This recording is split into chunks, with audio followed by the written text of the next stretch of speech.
ओम श्री वासवी कन्यका परमेश्वरी देव्यै नमः।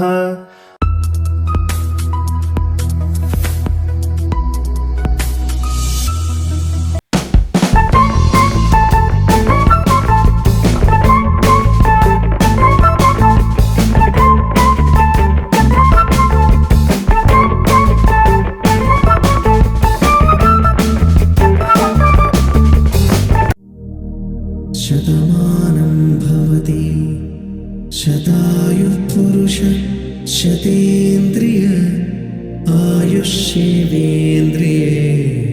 प्रतिष्ठति।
యాక్చువల్గా నాకు ఇంట్రెస్ట్ లేదు ఇలాంటి ప్రోగ్రామ్స్ ఇక్కడ నార్మల్గా వెళ్ళాను. గురువుగారు చెప్పారు వెళ్ళండి మీకు లైఫ్ కూడా బాగుంటుంది, మీ బిజినెస్ కూడా అని. అది ఆయన చెప్పినట్లు ఈ 2 days ప్రోగ్రామ్ ఇది మార్నింగ్ నుంచి ఈవినింగ్ నైట్ వరకు ఒక చాలా పక్కా ప్లాన్ తోని. 2వ రోజు కూడా యోగా ఎలా చేయాలి, యోగా వల్ల